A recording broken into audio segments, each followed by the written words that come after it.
All right, the leaf blower is not going anywhere, so I'm gonna have to do this. All right, here she is. 2017 Chevy Tahoe police pursuit vehicle. Bought at auction from the U.S. Treasury Department. It's got the push bar. It looks like the person who drove this previous to me hit like a trailer hitch. There's a slight ding right there, not much to talk about, but you can see you got some LED lighting. There's LED lighting built into the headlamp assembly, and then there's some LED lighting hidden pretty nicely right there in the grill. I'm gonna turn these on later. But when I bought it, the front windshield was tinted. I had to remove the tint. The side, driver's side, and passenger side were also tinted. I was kind of, I don't know, disappointed that I had to remove that. But here's another LED light under the side view mirror. And then this is old school tungsten spotlight. Alrighty, let's go inside.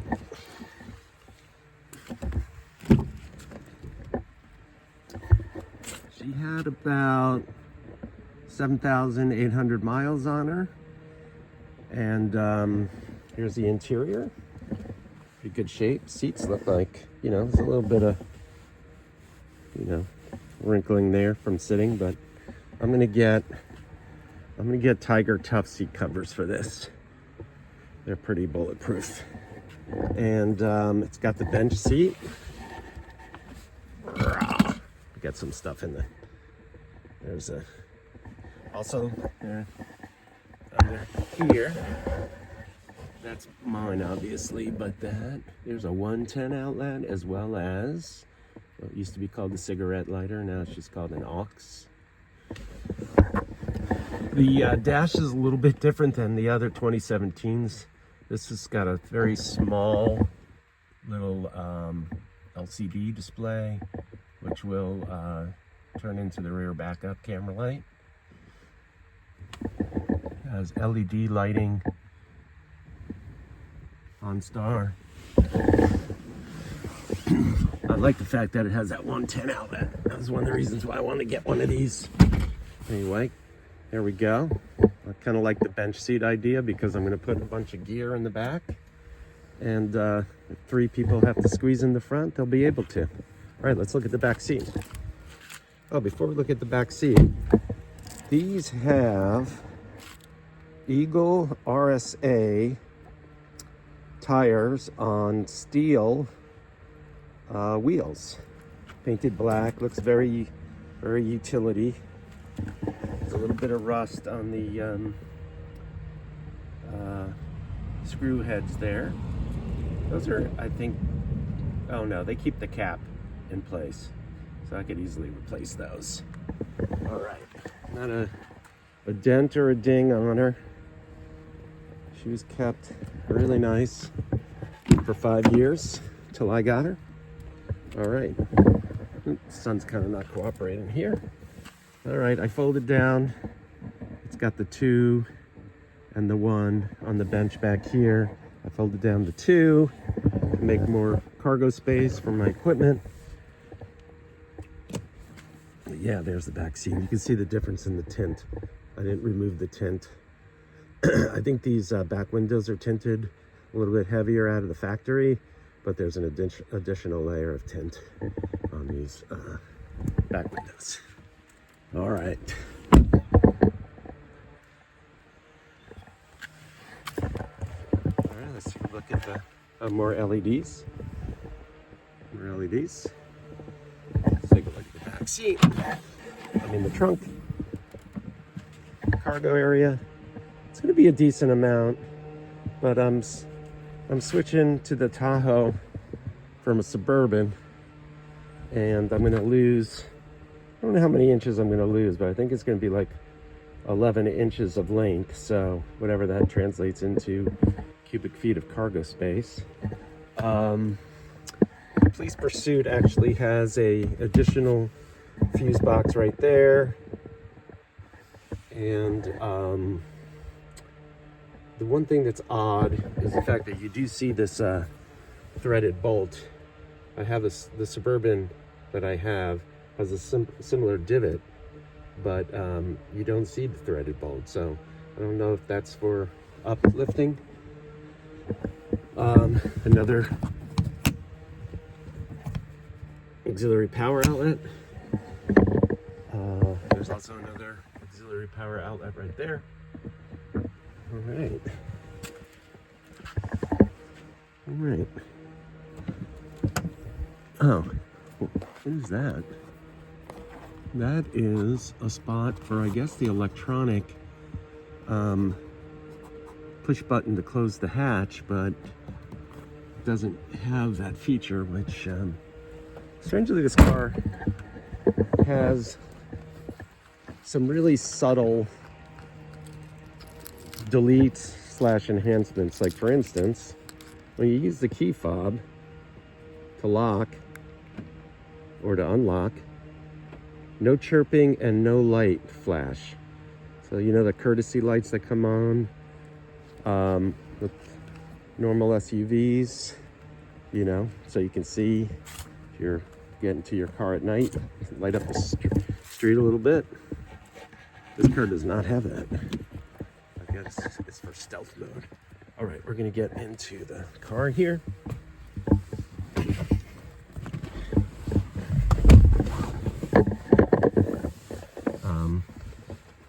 Quote unquote analog gauges, which do the classic. When you turn on the ignition, they do the classic where they go all the way up to show that nothing's stopping them. Him a court-appointed lawyer and fuel level low. They had worked night and day. That's the radio off. There's that tiny, I'm gonna guess that's like 4-inch display. Yeah, this is not that great. The push buttons aren't terribly intuitive. Like, you would think that maybe if you press that it would highlight phone, but it doesn't. It just goes to a pre-select. Done that. It does have temperature adjustments on the climate, which my 2011 Suburban doesn't have. My 2011 Suburban had just a, you know, hot and cold, old school. All of this, from what I understand, is different than a typical 2017 Tahoe. But, all right, the reason we did start it up is the fancy lights do not come on unless the car is running. So there you can see a little bit of flashing. Well, let's go outside and do a 360. See all the flashing lights. Of course, that flashing light. Oh, see the deer. Did I get him? There he is. That guy has been a bit of a nuisance. All right, here's the front. So there are 2 buttons for the auxiliary lighting. This is in flash mode. So obviously the front, sides,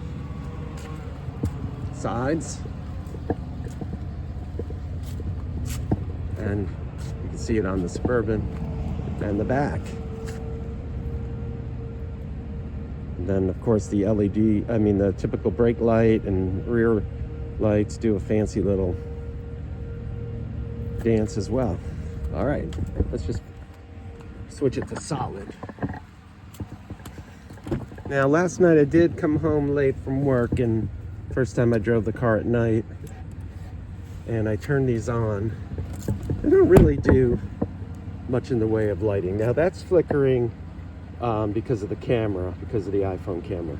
That is a solid light to your eyeball, but these things flash at a high rate. And if that high rate does not agree with the camera's shutter speed, you get a flash. That's flashing too, but it's solid to your eyeball. There we go. But I guess this is not a very good demonstration because these are not flashing lights right now. They're just solid lights, but they don't really do much lighting. Well, it does a lot of lighting. Last night I tried this out. That actually is a pretty bright spotlight. I don't know the quote-unquote candle power, but I was able to light up my house with a spotlight, pretty significant bright spotlight from about 50 feet away. All right, I think that's pretty much it. A little more to talk about. Oh, the engine. All right, let's stall it. Lights turn off automatically. All right. Strangely, it's right between, right where my Suburban, it's right here. But it's right there. All right, it's gonna ding. Tell you to remember to. This is very hard to do. It's really hard to, because of this bar. It's really hard to get your fingers in there and get to the little spot. I would say that was the one defect. Yeah, I can't get to it. There we go. Try. There we go. Nope.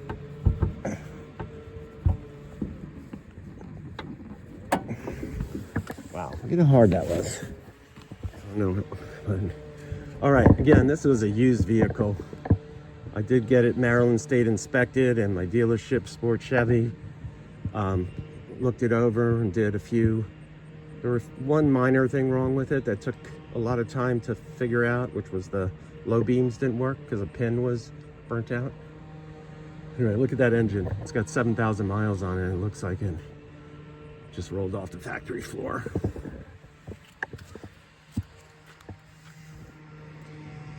All right, what was the big upgrade on the utility vehicle? Big upgrade to the utility vehicle is this additional battery. The main battery is tucked in that corner right under that bar. And the additional battery to power all of your electronic gadgets, radios, laptops, various things that a law enforcement would use, including these auxiliary lighting and the old school police spotlight. Anyway, extra battery. Fuse box, I was told, is a little bit different. There's also one thing I didn't point out. There is a multi-pin connector readily available to plug in, you know, police radio type stuff. Anyway, there's the engine. She's really clean, amazingly clean.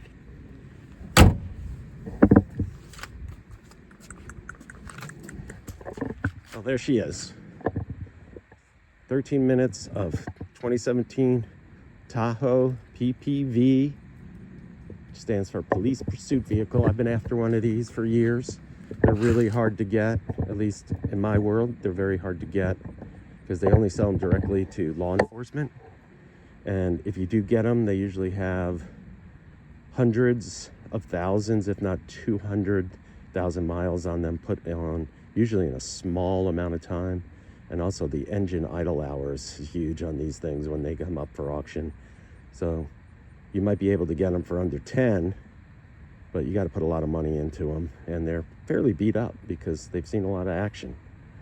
Oh, that reminds me. Okay, the video is kind of over, but one little detail is, let's see if that shows up. There is a skid plate on the truck. Anyway, there she is, 2017 Chevy Tahoe PPV. Take it easy.